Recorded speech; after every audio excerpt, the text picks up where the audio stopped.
Now, I want to speak directly to those of you who identify as woke, but are still open to rational discussion.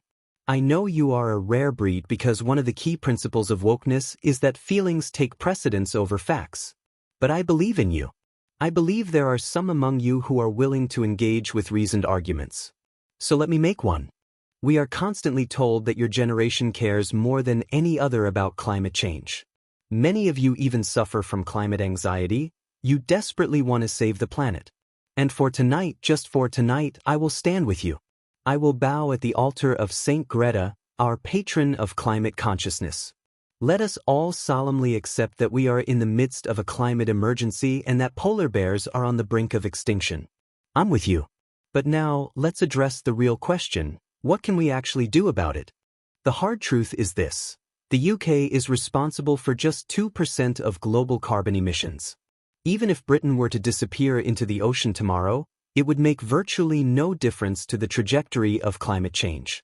The future of the planet will not be decided in London, or New York, or Paris.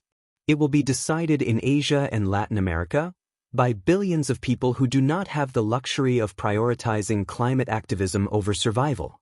Because, quite frankly, they are too poor to care about saving the planet. Their priority is feeding their families, not reducing their carbon footprint. I grew up in Russia, a country that is not impoverished but still has serious challenges. 20% of Russian households do not have indoor plumbing. They rely on wooden shacks with holes in the ground, primitive latrines storing the memory of thousands of past visits. How many of you would willingly trade your bathrooms for that? None, of course. So why should they? In China, 120 million people do not have enough food, not enough for dessert, but actual malnutrition, where immune systems fail due to starvation. You will not convince these people to stay poor in order to meet climate targets set by wealthier nations. Consider China's leader, Xi Jinping. When he was 10, his father was imprisoned, his family was torn apart, and he was sent to a remote village to live in a cave. Decades later, he rose to power at the helm of the very party that destroyed his childhood. And his number one priority? Economic prosperity, because that is what the people demand. Do you think tackling climate change is at the top of his agenda? In India, a third of the world's children living in extreme poverty are struggling to survive. Parents there, just like any of us, would do whatever it takes to give their children a better future, even if it means burning more coal. And that brings me to my final point.